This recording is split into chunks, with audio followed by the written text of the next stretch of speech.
பிரதமர் நரேந்திர மோடிஜி அவர்களுடைய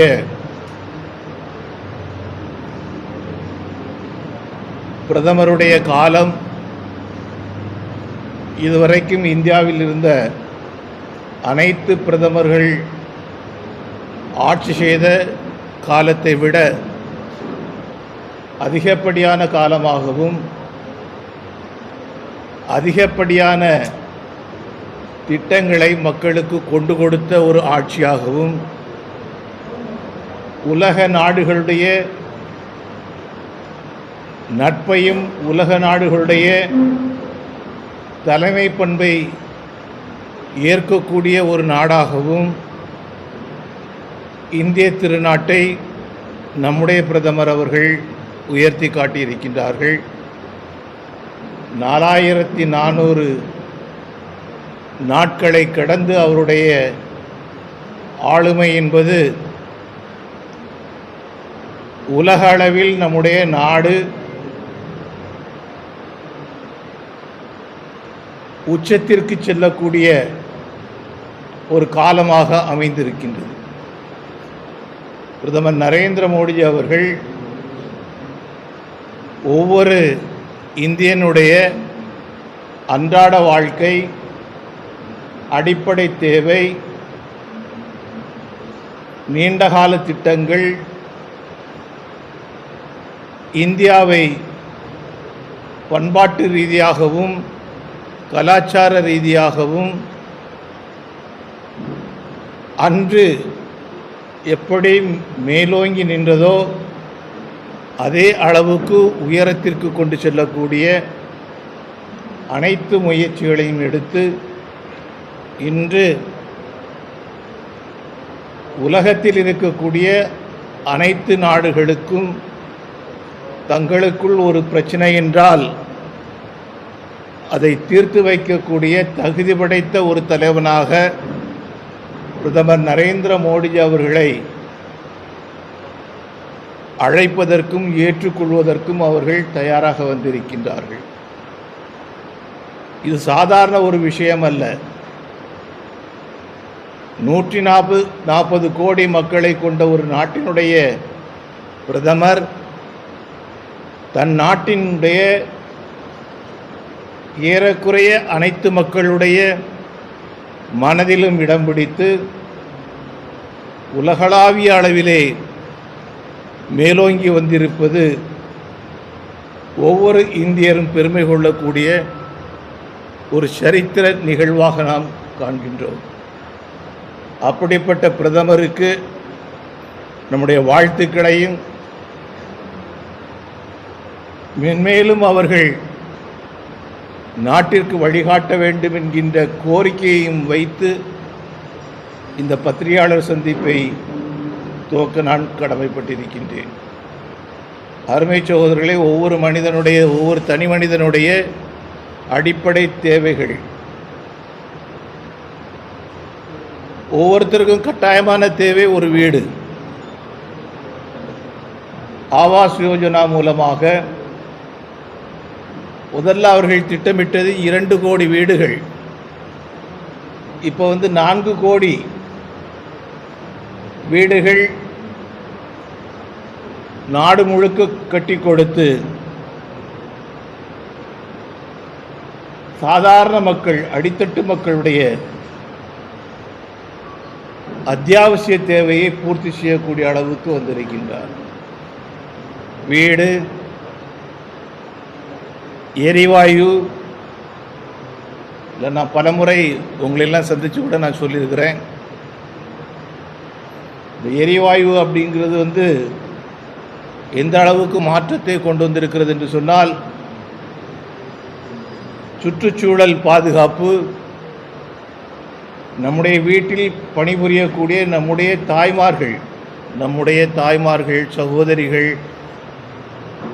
அவங்க காட்டில் போய்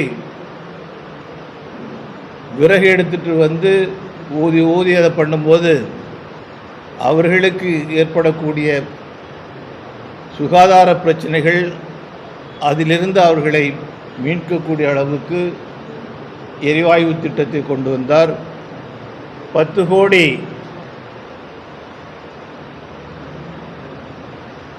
எரிவாயு இணைப்புகள் இலவசமாக என்று சொன்னால் முதல்ல இணைப்பு கொடுப்பது இலவசம், பின்னாடி சப்சிடியில் கேஸ் கொடுக்கக்கூடிய அளவுக்கு கொண்டு வந்தாங்க.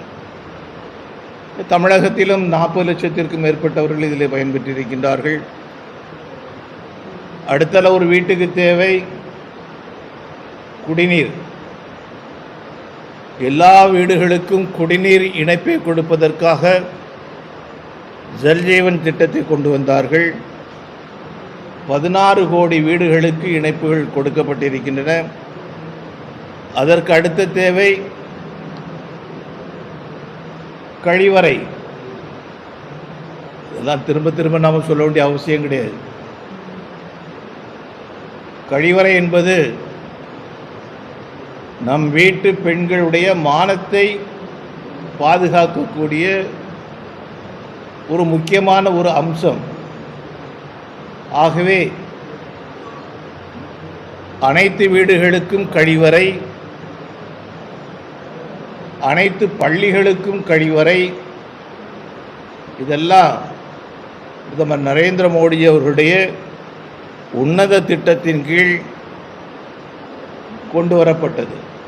12 கோடி கழிவறைகள் கட்டி கொடுக்கப்பட்டிருக்கின்றன.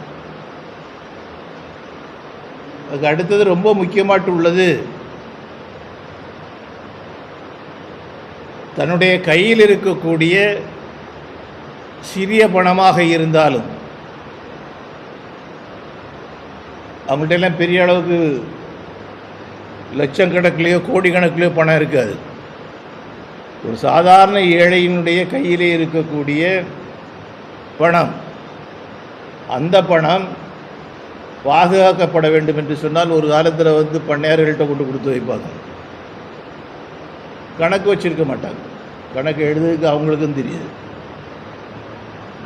பண்ணையார் கணக்கு வச்சிருப்பாருன்னு சொன்னா அது பாதி வச்சாரா முழுசாக வச்சாரா யாருக்கும் தெரியாது.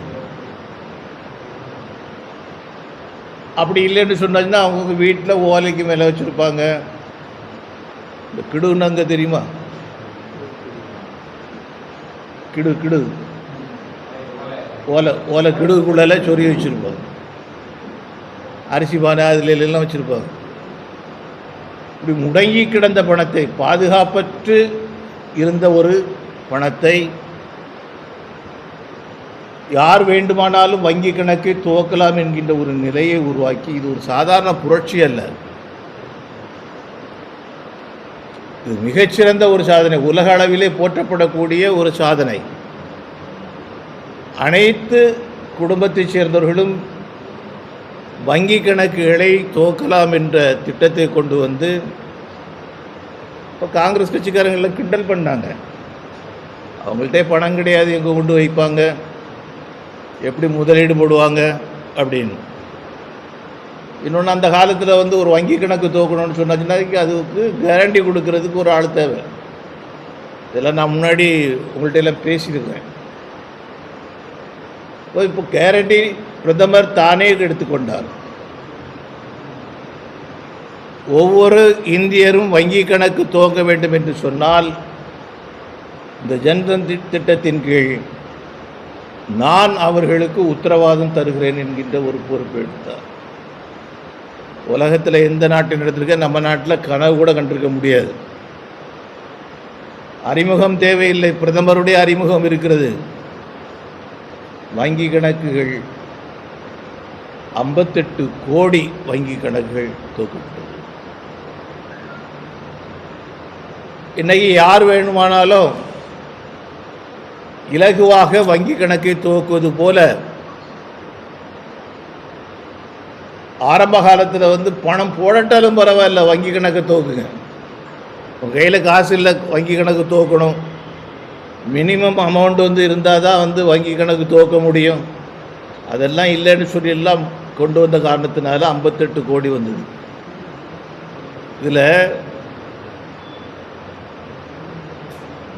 சாதாரண மக்களுக்கு போய் சேர வேண்டிய அரசினுடைய நலத்திட்டங்கள், இந்த திட்டங்கள் எல்லாம்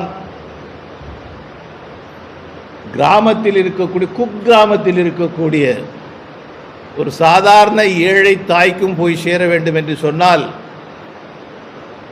அதில் எந்த விதமான இடையூறுகளும் இருக்கக்கூடாது, இடை பிடுங்குதலும் இருக்கக்கூடாது. அதை செலுத்தக்கூடிய அளவுக்கு வந்த காரணத்தினாலே எல்லாம் ராஜீவ்காந்தி காலத்தில் அவர் சொன்ன விஷயம், ₹1 நாம் அனுப்புகிறோம்னு சொன்னால், மத்திய அரசாங்கத்தினுடைய பணம் ₹1 நாம் அனுப்புகிறோம் என்று சொன்னால் கீழே போய் சேரும்போது 40 பைசா தான் போய் சேருது, 60 பைசா சாப்பிட்றாங்க அப்படின்ட்டு. அப்போ பிரதமரே அதை தடுக்க முடியாமல் இருந்தார். ராஜீவ்காந்தியால் தடுக்க முடியவில்லை, அதுக்கு முந்தைய பிரதமர்களால் தடுக்க முடியவில்லை. இப்போ நேரடியாக டெல்லியில் ₹1 போடுறாங்கன்னு சொன்னால் அந்த ₹1 அப்படியே கீழே வந்து சேரும். ஆகையினால எல்லா மக்களுக்கும் அவர்களுக்கு போய் சேர வேண்டிய பணங்கள் அனைத்தும் அது மூலமாக போய் சேர்ந்தது.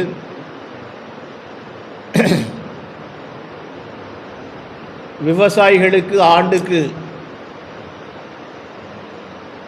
₹6000 கொடுக்கக்கூடிய திட்டம். ஒரு பட்டன் அமுக்கியாச்சுன்னு சொன்னாச்சுன்னா எல்லாருக்கும் கணக்குக்கும் போயிடும், ஒரே ஒரு பட்டன். இதெல்லாம் பிரதமர் நரேந்திர மோடி அவருடைய காலத்தில் வந்த மிகப்பெரிய மாற்றங்கள். சுரண்டி பிழைப்பவர்களுக்கு வைத்த சம்மட்டி அடி. ஆரம்ப காலத்திலிருந்து இப்போ ஒரு ₹6000 அன்னைக்கு காங்கிரஸ் கட்சி காலத்தில் கொடுத்துருந்தாச்சுன்னு சொன்னால் எவ்வளோ போய் சேரும் கணக்கு போட்டு பாருங்க. 40% தான், மீதி எல்லாம் கட்சிக்காரன் சாப்பிட்ருவான், மற்றவங்களாம் சாப்பிடுவாங்க. இங்கே கட்சிக்காரனுக்கு சம்பந்தம் கிடையாது. பாரதிய ஜனதா கட்சியை சேர்ந்த யாருக்கும் அதில் சம்பந்தம் கிடையாது. இது மக்களுடைய பணம். மக்களுக்கான பணத்தை மக்களிடம் கொண்டு சேர்ப்பது பிரதமருடைய கடமை என்கின்ற முறையில் நேரடியாக கொண்டு சேர்த்தார். யாரும் கேள்வி கேட்க முடியாது.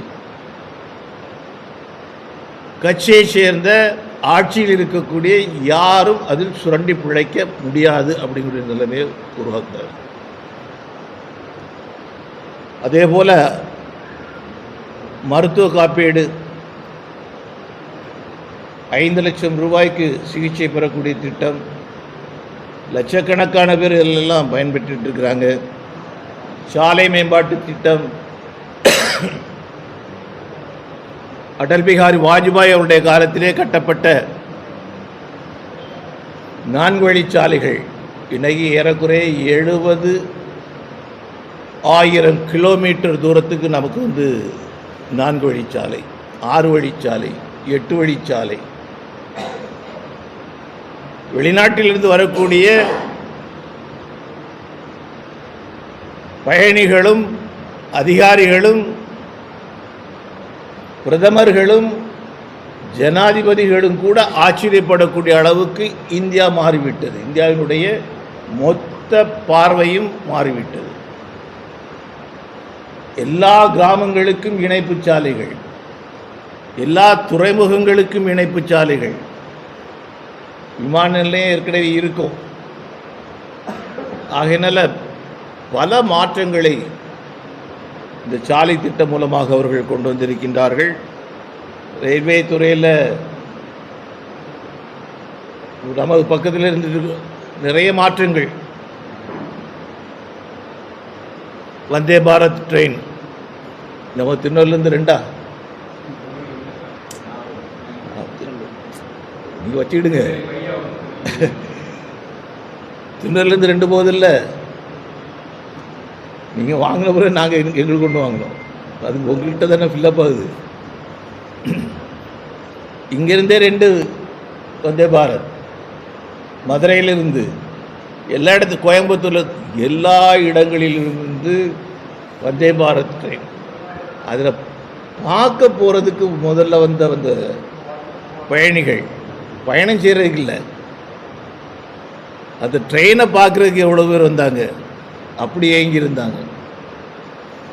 ரயில்வே துறையில் மிகப்பெரிய மாற்றம். நமக்கு அந்த டபுள் ட்ராக் அந்த இது நடந்துட்டுருக்கு, வேலை நடந்துட்டுருக்கு. அதில் நீங்கள்லாம் ஆச்சரியப்படுவீங்க அது எப்படி வந்ததுன்ட்டு. அந்த திட்டத்தில் வந்து 50% பணம் வந்து மாநில அரசாங்கம் கொடுக்க வேண்டும். அது 4000 கோடி ரூபாய்க்கான திட்டம். மதுரையிலிருந்து மணியாச்சி, தூத்துக்குடி, இங்கேருந்து கன்னியாகுமரி, அங்கேருந்து திருவனந்தபுரம் 4000 கோடி ரூபாய்க்கான திட்டம்.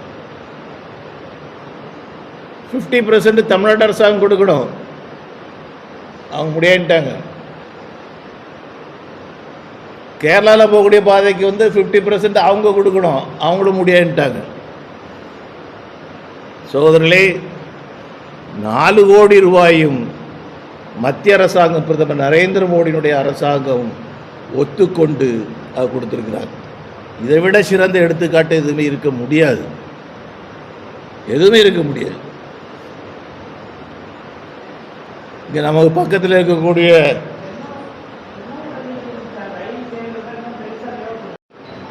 எல்லாம் அன்னைக்கு ஒரு சோப்பு, ஒரு லக்ஸ் சோப்பு சிலோனில் இருந்து சொன்னாங்கன்னா அவ்வளவு ஒரு பெரிய மவுஸ். அதுக்கு நம்ம ஊர்லேயும் லக்ஸ் உண்டு, ஆனால் சிலோன் லக்ஸுக்கு வந்து அடிப்படை நடக்கும், சிங்கப்பூர் பொருட்களுக்கு அடிப்படை நடக்கும். இப்போ என்ன நிலைமை, தலைகீழாக எல்லாம் மாறியாச்சு. நம்முடைய நாட்டினுடைய தயாரிப்புகள் நம்முடைய நாட்டின் தேவைகள் போக பிற நாடுகளுக்கும் தரம் நிறைந்த பொருட்களை கொடுக்கக்கூடிய அளவுக்கு நாம் வந்திருக்கோம், ஏற்றுமதி செய்யக்கூடிய அளவுக்கு வந்திருக்கோம். ரொம்ப பெருமையான விஷயம் என்னென்னு சொன்னதுன்னா, பாதுகாப்புத்துறை சம்பந்தமான உபகரணங்கள் அதை நாம் எக்ஸ்போர்ட் பண்ணக்கூடிய அளவுக்கு நாம் வந்தாச்சு. 62 சீன யுத்தம், 65 பாகிஸ்தான் யுத்தம், இதெல்லாம் நீங்கள் கற்பனை செய்து பார்க்கலாம். அன்னைக்கு சில பேருக்கு இதில் வந்து அந்த அனுபவங்கள் இருக்க முடியும். அன்னைக்கு எவ்வளோ ஒரு அச்சம் நிறைந்த ஒரு காலமாக மாற்றி வச்சுருந்தாங்க. இன்றைக்கு வந்து எல்லாம் விளையாட்டாக நடந்து கொண்டிருக்கின்றது. சர்வசாதாரணமாக மக்களுக்கு இப்படி ஒரு பிரச்சனை இருக்கிறது என்று தெரிவதற்கு முன்பாகவே பிரச்சனையை தீர்க்கக்கூடிய ஒரு அரசாங்கமாக நம்முடைய அரசாங்கம். உள்நாட்டுக்குள்ளால எவ்வளவு கலவரம், எவ்வளவு பிரச்சனைகள், எவ்வளோ வெடிகுண்டு சம்பவங்கள். நீ எங்கேயாவது ஏதாவது நடக்குதா? கிடையாது. அந்த அளவுக்கு பாதுகாப்பான ஒரு சூழ்நிலையை மக்களுக்கு ஏற்படுத்தி கொடுத்திருக்கின்றார். மருத்துவமனைகள், 11 மருத்துவமனைகள் ஒரேடியாக தமிழ்நாட்டுக்கு கொடுத்தது. எய்ம்ஸ் மருத்துவமனை மதுரைக்கு கொடுத்தது. அதேபோல் கலாச்சார ரீதியாக நம்ம நாட்டிலிருந்து களவாடப்பட்ட அல்லது எடுத்துச் செல்லப்பட்ட அனைத்து கலைப்பொருட்கள், அது நம்முடைய மூலதனங்கள், நம்முடைய மூதாதையர்கள் பாதுகாத்து வைத்திருந்த மூலதனங்கள். இதையெல்லாம் பிரிட்டிஷ் காலத்திலே மற்றவர்களுடைய காலங்களிலேயும் எடுத்துச் செல்லப்பட்ட விஷயம். அது பின்னாடி கூட கடத்தப்பட்டிருக்கின்றன. இதெல்லாம் வந்து 600க்கும் மேற்பட்ட இதுபோன்ற கலைப்பொருட்களை, பொக்கிஷங்களை பெற்றுத்தந்த பெருமை நம்முடைய பிரதமர் நரேந்திர மோடி அவர்களை சாரும். இதெல்லாம் ரொம்ப பெருமையாக நான் நினைக்கிறது வந்து, தமிழ் ஒரு குஜராத்திக்கு எப்படிரா இப்படி தமிழுக்கு மேலே அவ்வளோ ஒரு பற்று பாசம் வருகிறது. அவர் குஜராத்தினுடைய முதலமைச்சராக இருந்தபோது நான் மாநிலத்தினுடைய தலைவராக இருந்தேன். பாரதிய ஜனதா கட்சியினுடைய தலைவராக நான் இருந்தபோது அவரை வரவேற்கும் போது ஒவ்வொரு முறையும் அவரை வரவேற்று நம்ம வந்து ஏர்போர்ட்டில் இறங்கக்குள்ளால அவர் சொல்லக்கூடிய, கேட்கக்கூடிய ஒரே கேள்வி, இலங்கை பிரச்சனை எப்படி இருக்குது, இதான் அவர் கேட்பார். அதுக்கு என்ன நாம் நடவடிக்கை எடுக்கிறோம், கட்சி என்ன நடவடிக்கை எடுக்குது. அவர் பிரதமராக வந்தார். அந்த ஒற்றை ராத்திரியில் அவர் செய்த ஒரு மாயம், எல்லாரும் சொன்னாங்க ராஜபக்ஷவை கூப்பிட்டாங்க, ராஜபக்ஷவை கூப்பிட்டாங்கன்னு.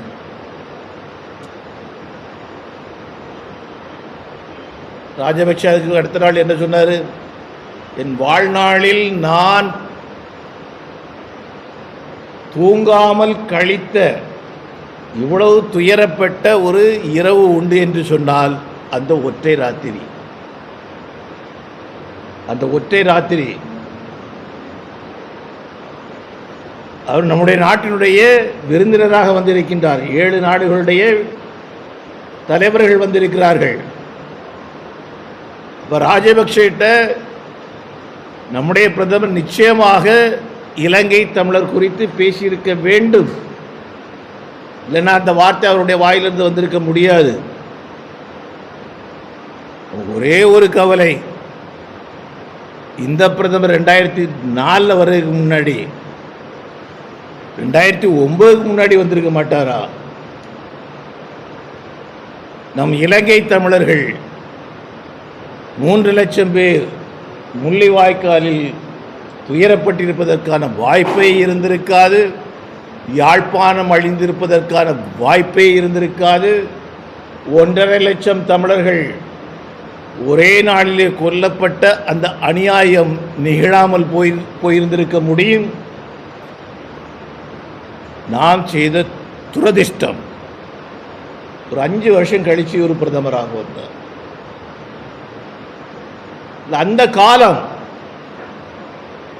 அந்த காலம் அப்படிப்பட்ட ஒரு காலம். காங்கிரஸ் கட்சி செய்த துரோகம். இன்னை சிதறி கிடந்து கொண்டிருக்கிறார்கள் இலங்கை தமிழர்கள்.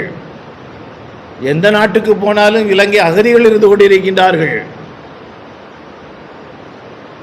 அமெரிக்காவில் இலங்கை அகதி, ஆஸ்திரேலியாவில் இலங்கை அகதி, கனடாவில், நார்வே, எல்லா நாட்டில் எங்கே போனாலும் அகதி.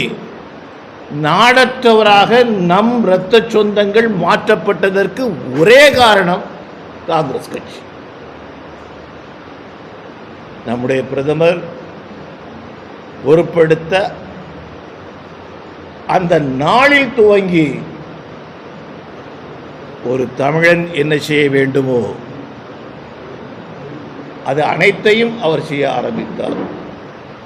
உலக அளவிலே தமிழுக்கு நிகராக ஒன்று இல்லை என்று சொல்லக்கூடிய அளவுக்கு உலகின் மூத்த மொழி தமிழ் மொழி என்று சொல்லி பறைசாற்றினார்.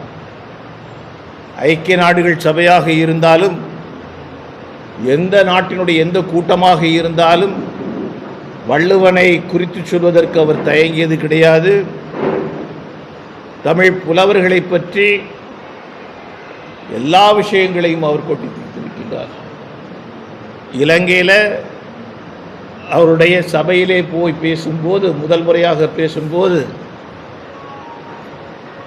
மீனவர்கள் பிரச்சனை, இந்திய மீனவர்கள் பிரச்சனை, அதில் மீனவர்கள் பிரச்சனை யார்? நம்முடைய மீனவ சகோதரர்கள். அந்த பிரச்சனையை சரியான முறையிலே நீங்கள் மனிதாபிமானத்தோடு அணுக வேண்டும். ரொம்ப ஆணித்தரமாக சொன்னவர் நம்முடைய பிரதமர் நரேந்திர மோடி அவர்கள். சொல்லிக்கொண்டே போக முடியும். ஆகையினால் அப்படிப்பட்ட ஒரு மாபெரும் மனிதர் இன்று நம்முடைய பிரதமராக இருந்து கொண்டிருக்கின்றார். அவர் நீண்ட காலம் வாழ வேண்டும், நீண்டு பணிபுரிய வேண்டும். உலகத்தின் முதல் நிலை நாடாக நம் தாய் திரு நாடு உருவாக வேண்டும். அதற்காக நாம் பிரார்த்திப்போம். அதற்கான ஆதரவுகளை நாம் கொடுப்போம்.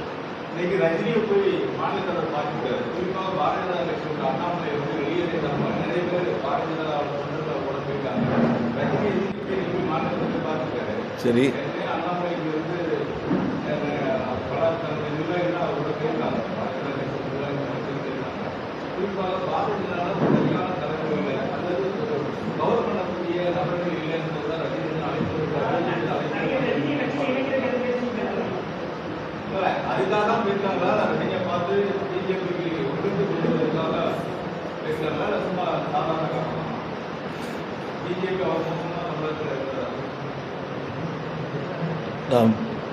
மாநில தலைவரை நான் அப்புறம் காண்டாக்ட் பண்ணலை.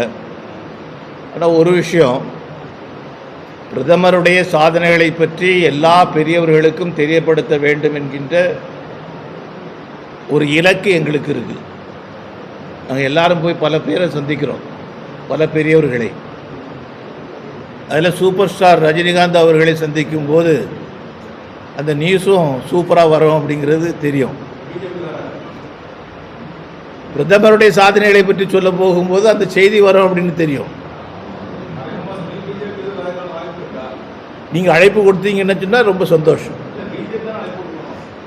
சார். ரஜினிகாந்த் அவர்கள் இன்னைக்கு தமிழகத்தில் இருக்கக்கூடிய அனைத்து மக்களுடைய அன்பையும் பெற்றவர், எந்த பாரபட்சமும் பார்க்காதவர். அவர் அரசியலுக்கு வர வேண்டும் என்று விரும்பினார். அது பின்னாடி அவருடைய சூழ்நிலை காரணமாக அவர் வரல அப்படின்னார். நல்லா புரிஞ்சுங்க. சாதாரணமாக ஒருத்தர் வந்து படுக்கையில் கிடந்தாலும் கூட ஒருத்தனை வச்சாது அடிக்கணும்னு நினைப்பான். அவர் அப்படி நினைக்கல. தனக்கு உடல்நிலை சரியாக இல்லை என்று காரணத்தினாலே தன் நிமித்தமாக எந்த ஒரு தொண்டனும் கூட கஷ்டத்தை துயரத்தை அனுபவிக்கக்கூடாது என்று சொல்லி அந்த கட்சி ஆரம்பிக்கிறதே யோசனையை கைவிட்டவர் சூப்பர் ஸ்டார் அவர்கள், ரஜினிகாந்த் அவர்கள்.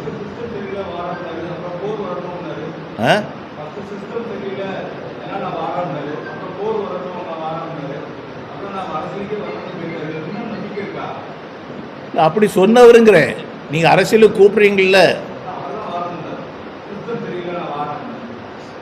சார், அது ஒரு காலங்க. அது பின்னாடி அவருடைய விளக்கத்தை நீங்கள்லாம் பார்த்துருப்பீங்கள. பார்த்தீங்களா? பார்க்கலையா? புது விளக்கு ஏதாவது கேட்கணுன்னா நீங்கள் அவங்கள்ட்ட தான் கேட்கணும்.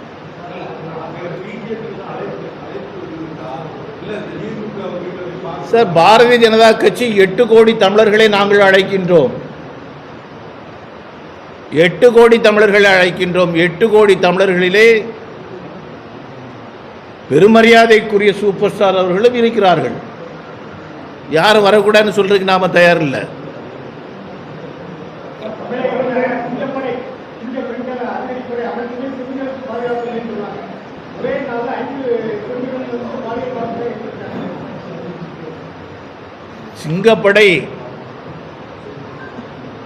சிங்கப்படைக்கு ஒரு பாதுகாப்பு படை உருவாக்க வேண்டிய சூழ்நிலையில் தமிழ்நாடு அரசாங்கம் நடந்து கொண்டிருக்கிறது. இருங்க சார், அண்ணன் ஒரு கேள்வி கேட்டுங்க. ஆட்சிக்கு வந்து எவ்வளோ நாள் ஆச்சு?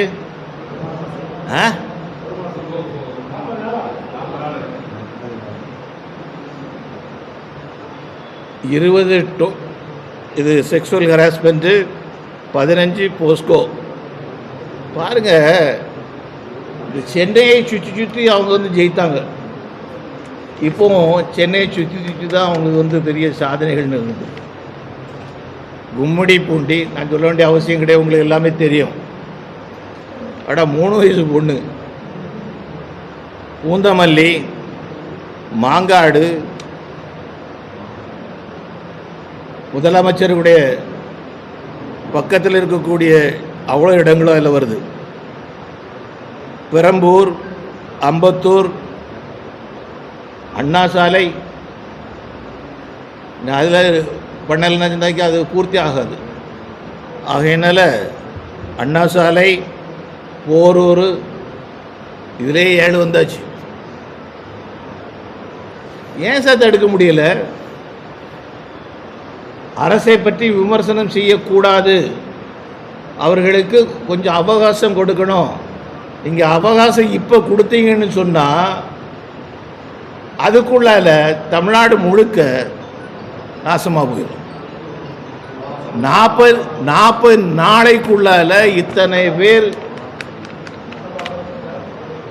அவமானப்படுத்தப்படுகின்றார்கள். இவ்வளோ குழந்தைங்க, 3 வயசு குழந்தையிலிருந்து அத்தனை பேர் அவமானப்படுத்தப்படுறாங்க.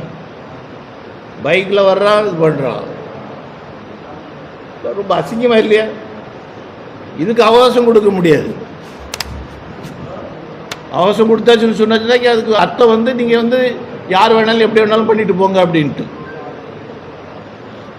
ஆகையினால் தமிழக முதல்வர் அவர்கள் அவங்க அந்த என்ன சிங்கப்பெண் படை அதிரடி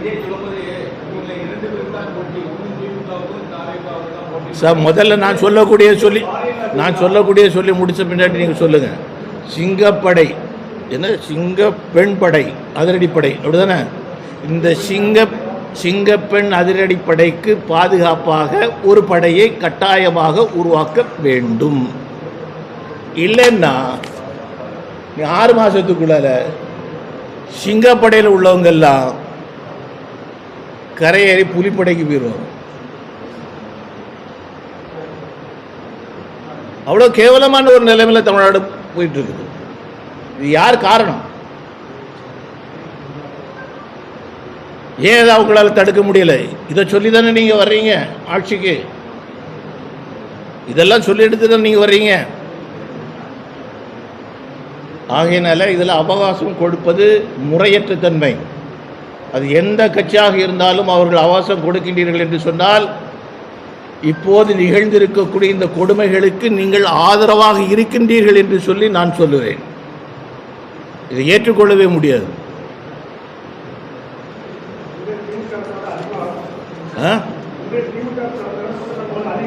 அதுக்காக அவங்கள நியாயப்படுத்த முடியாது.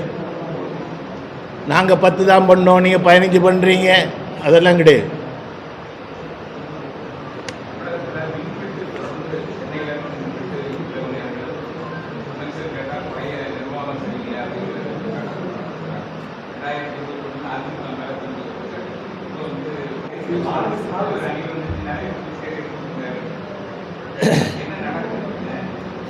மாண்புமிகு தமிழக முதல்வர் அவர்கள் அரசு காணாமல் போகக்கூடிய அளவுக்கு சூழ்நிலை வராமல் பாதுகாத்து கொள்ள வேண்டும். டிஸ்கில் அரசே காணாமல் போயிடும்.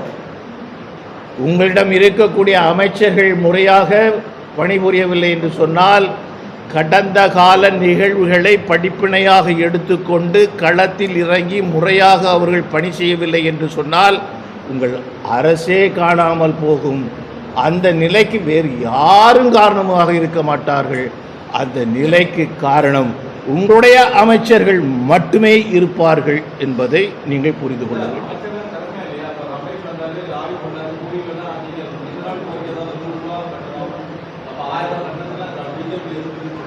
சார், நல்லது செய்யும் போது நாம் பாராட்ட தான் செய்யும். இப்போ அவருக்கு நீங்கள் அவகாசம் கொடுக்கணும்.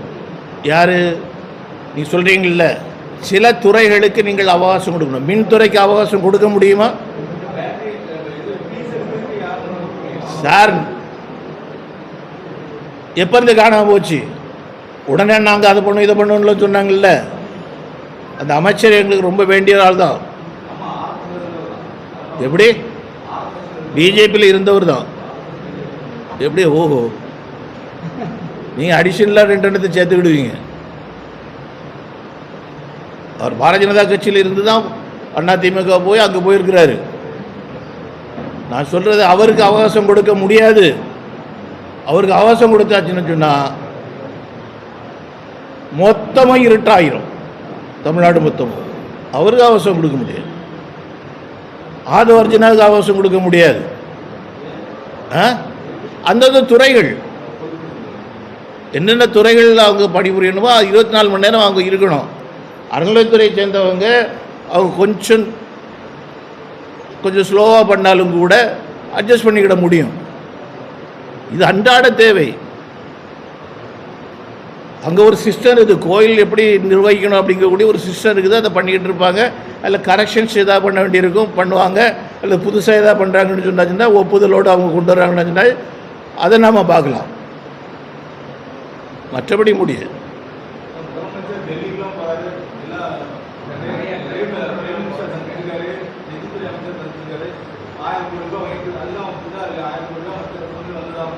நம்ம பாரபட்சம் பார்க்க கிடையாதுங்க. இந்த திமுக இருந்த நேரத்தில் என்னென்ன உதவிகள் செய்ய வேண்டுமோ அது அத்தனையும் செய்திருக்குது. அண்ணா திமுக இருந்த காலத்தில் என்னென்ன உதவிகள் செய்ய வேண்டுமோ அத்தனையும் செய்திருக்குது. ஒரு புதிய முதலமைச்சர் வந்து விட்டார், அவர் கேட்காரோ கேட்கலையோ,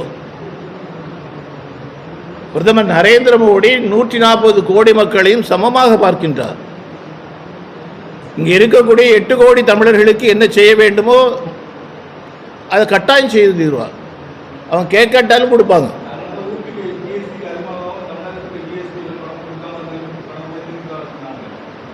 எப்படிங்க? ஜிஎஸ்டி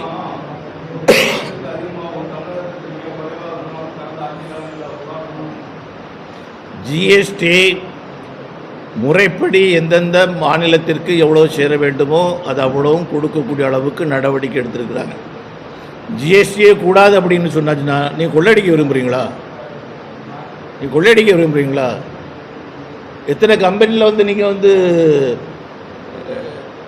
டேக்ஸ் கட்டி இது பண்ணீங்க? அதெல்லாம் முறைப்படி செய்யக்கூடிய செய்திருக்காரு.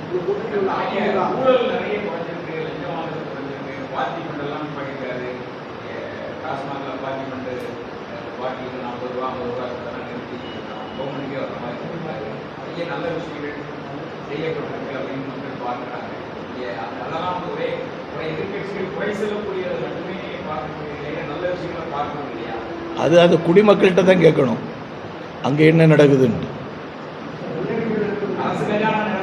என்னங்க இல்லை, நான் கேள்விப்பட்ட வரைக்கும் டாஸ்மாக் கடைகள் முறையாக இன்னும் மூடப்படவில்லை. 717 கடைகள் தானே. எத்தனை கடைகள் மூடி இருக்கிறாங்க? எப்படிங்க?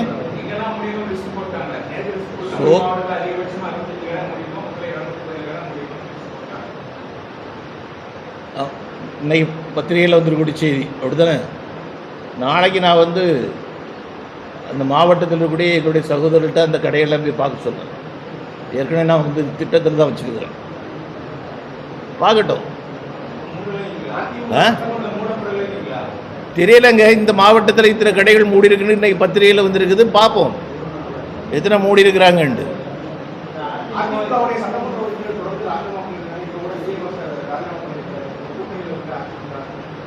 இன்னைக்கு காலையில் நான் ஒரு செய்தியில் பார்த்தேன், விஜயபாஸ்கர் இல்லை இல்லை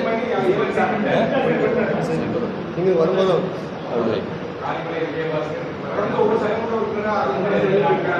யார் யார் இவர் சுகாதாரத்துறை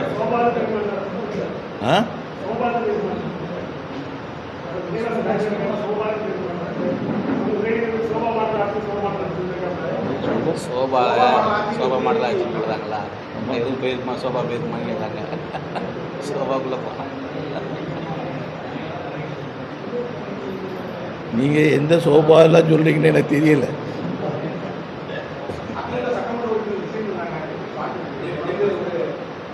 அந்த அந்த கட்சி அவங்க பார்த்துக்கிடுவாங்க சார். கூட்டணி கடந்த தேர்தலுக்காக அமைக்கப்பட்ட ஒரு கூட்டணி. எப்போவுமே ஒரு கூட்டணி ஃபிக்ஸ் பண்ணி அப்படியே போல்ட்டு நட்டும் போட்டு முறுக்கி வைக்கக்கூடிய கிடையாது. அந்தந்த தேர்தலுக்கு அந்தந்த தேவைக்கு தக்கபடி, ஏரியாவுக்கு தக்கபடி கூட்டணி வைக்கிறது தான் முறை. சில கூட்டணி வந்து கண்டினியூஸாக போயிட்டுருக்கோம் அப்படின்னு சொல்லுவாங்க. சிலது வந்து மாறி மாறி வரணும்னு சொல்கிறாங்க. அதிமுகவோடு நாங்கள் கூட்டணி வச்சுருந்தோம். இப்போ கூட்டணியில் இருக்கிறவா இல்லையா அப்படிங்கிறது வந்து எங்களுடைய தலைவர்கள் கூடி முடிவெடுக்கணும். ஏன்னா அடுத்த உள்ளாட்சி மன்ற தேர்தல் வரும். ஒவ்வொரு தேர்தலுக்கும் அவங்களும் அப்படி தான் பண்ணுவாங்க. எல்லா கட்சியுமே அப்படி தான் பண்ணுவாங்க. நான் முதல்ல சொல்லிட்டேன், இது குதிரை பேதம் இல்லை. கழுதைகளெல்லாம் கொண்டு வச்சுட்டு நீங்கள் குதிரைன்னு விற்றீங்கன்னு சொன்னாங்க. ஊரில் உள்ள கழுதைகளை பிடிச்சி கொண்டு வச்சு நீங்கள் வந்து குதிரைன்னு விற்றீங்கன்னா கோளாறு உங்ககிட்டயா கழுதைகிட்டையா?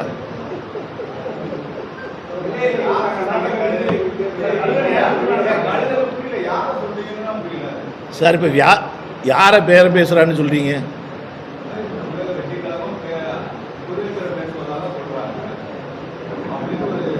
சார், இருக்கக்கூடிய கட்சிக்கு துரோகம் செய்துவிட்டு ஜெயித்த பின்னாடி ஒருத்தர் போறாருன்னு சொன்னாச்சுன்னா அவர் குதிரைன்னு நீங்கள் சொல்லுவீங்களா? எப்படிங்க?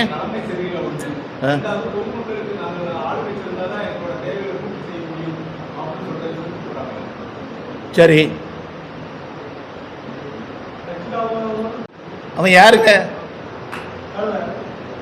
இதே பாலினத்தை மாற்றி போட்டு பாருங்க, நீங்க என்ன சொல்லுவீங்க?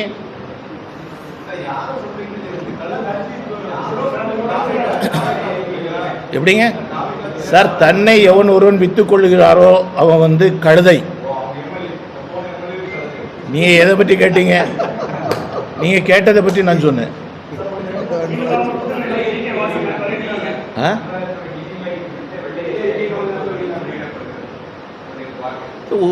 நிதிநிலையை பற்றி தெரிஞ்சிக்காம 6 சிலிண்டர் நீங்கள் எப்படி சொன்னீங்க? இலவச பஸ் பயணம் எப்படி சொன்னீங்க? இந்த என்ன சீதனம், தாய்மாமன் சீதனம் எப்படி சொன்னீங்க? எப்படி சொன்னீங்க? அப்போ அவங்களுக்கு தயவு செய்து இதை நீங்கள் சொல்லுங்க. அவங்களுக்கு ஆட்சிக்கு வருவோம் என்கின்ற நம்பிக்கையே கிடையாது.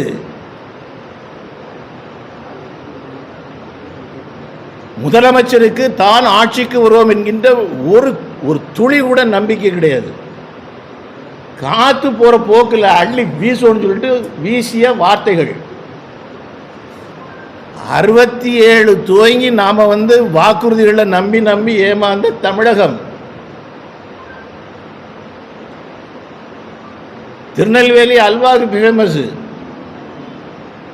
உங்க ஊர் அல்வாக்கு பதிலாட்டு அன்னைக்கு அல்வா கொடுப்பேன்னு சொன்னாங்க. என்ன அல்வா? என்ன அல்வா? கடல் பாசியில் அல்வா. நம்புறீங்களா? நம்புறீங்களா இல்லையா? அதனால்தான் இவர் தாய் மாமன், அப்புறம் தாத்தா, அப்பா,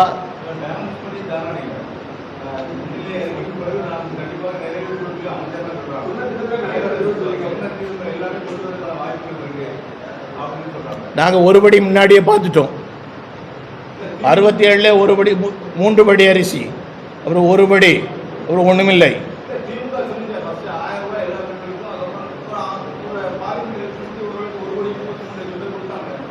சார், திமுக இதெல்லாம் என்கிட்ட கேட்காதுங்க.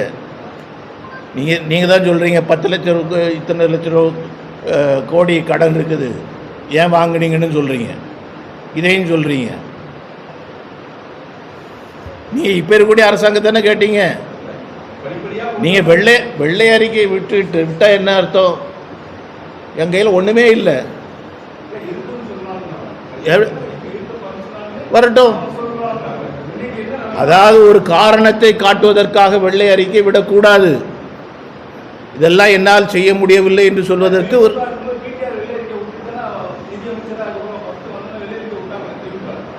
சார், நான் விடுறதை பற்றி சொல்லல. முன் யோசனையோட நீங்கள் இதெல்லாம் செய்ய முடியாமல் போனதுக்கு காரணம் எங்களுக்கு கஜானா காரியாகி வச்சுட்டு போயிட்டாங்க, திமுக வச்சுட்டு போயிட்டாங்க சார். அவங்க திமுக அப்படி தான் வச்சுட்டு போயிருக்குன்னு அத்தனை பேருக்குன்னு தெரியும். அதுக்கு மேலே நீங்கள் வாக்குறுதி கொடுத்துருக்கீங்க. அந்த வாக்குறுதி எங்கே நிறைவேற்ற போறீங்க? அப்போ வெள்ளை அறிக்கை.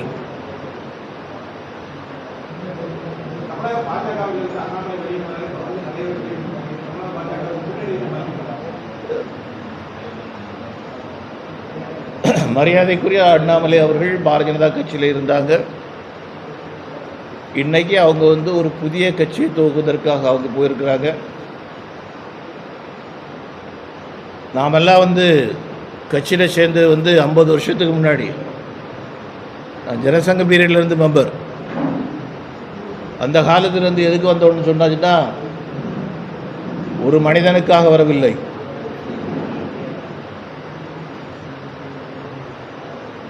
தேசபக்தி, தெய்வ பக்தி, இந்த ரெண்டும் தான்.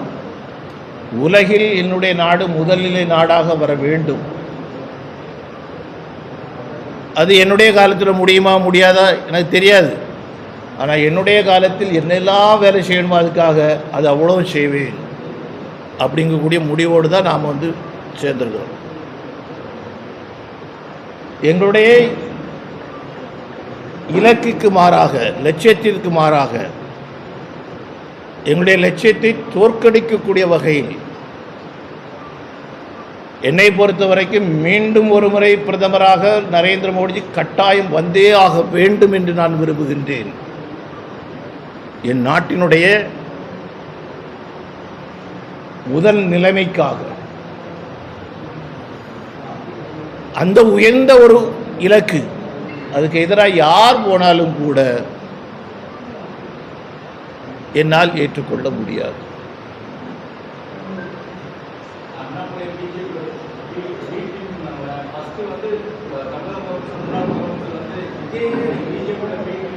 ஒரு விஷயம் இல்லை, நான் அதுக்குள்ளெல்லாம் போக விரும்பலை. மரியாதைக்குரிய அண்ணாமலை அவர்கள் எங்களுடைய மாநிலத்தினுடைய தலைவராக இருந்தார். மாநிலத்தினுடைய தலைவராக இருக்கும் வரைக்கும் அவருக்கு என்னென்ன மரியாதைகள் என்னால் முடியுமோ அது அவ்வளவு செய்ய வேண்டிய என்னுடைய கடமை. காரணம், அவர் என்னுடைய தலைவர். அவருடைய வயசு எனக்கு பெருசு கிடையாது, அவருடைய படிப்பு எனக்கு பெருசு கிடையாது. என்னைக்கு மாநில தலைவர்னு சொல்லியாச்சோ அது கீழே வேறு செய்யும்.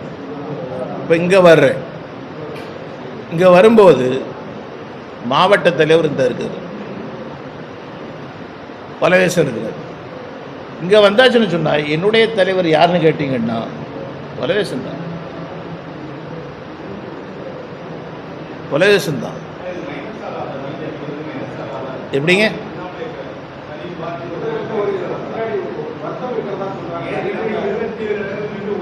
எனக்கு நல்ல நினைவு இருக்குதுங்க. அன்றைய முதலமைச்சர் மரியாதைக்குரிய கலைஞர் அவர்கள் இருந்த காலகட்டத்தில் அவர் ஒரு விஷயத்தை சொன்னார். தமிழ்நாட்டில் காவி கொடி பறப்பதற்கு ஒரு அடி நிலம் கூட தர மாட்டேன் என்று சொன்னார். அதே கலைஞர் அவர்கள் 99 கூட்டணி சேர்ந்து பாரதிய ஜனதா கட்சி வெற்றி பெற வேண்டும் அப்படின்னு சொன்னார். அப்பதான் அவருக்கு தெரியுது நல்ல கனிகள் எல்லாம் இங்கே இருக்குதுன்ட்டு.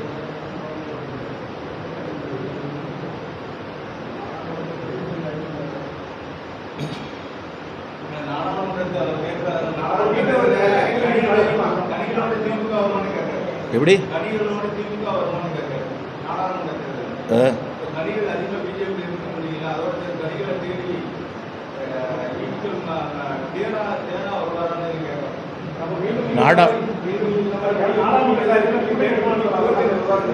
உங்கள் முதல் கேள்விக்கு நான் கொடுத்த பதிலுக்கு நீங்கள் இப்போ கேட்கக்கூடிய கேள்விக்கு சம்பந்தமே கிடையாது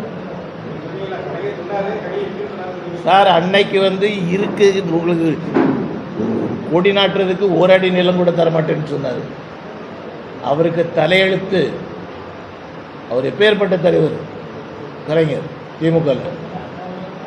அவர் பிஜேபியோட கூட்டணி வச்சு 5 ஆண்டுகள் முழுமையாக அந்த அரசில் திமுகவும் இடம்பெற்றது. அந்த நிலைமைக்கு வந்திருக்கிறேன். ஆகையினால பிஜேபி என்னைக்கு யாரையும் நிச்சயமாக வெறுக்காது, அதே நேரத்தில் எதிர்க்காமல் விட மாட்டோம். நம்முடைய லட்சியத்துக்கு எதிராக வரக்கூடியவர்கள் யாராக இருந்தாலும் எதிர்க்க முடியும்.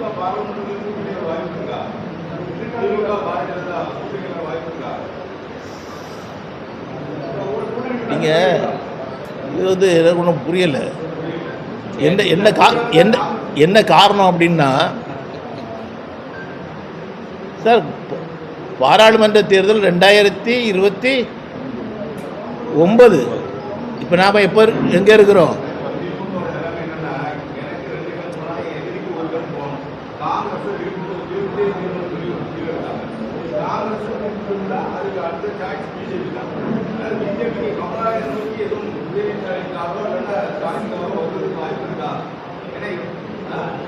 இது முறையற்ற கேள்வி.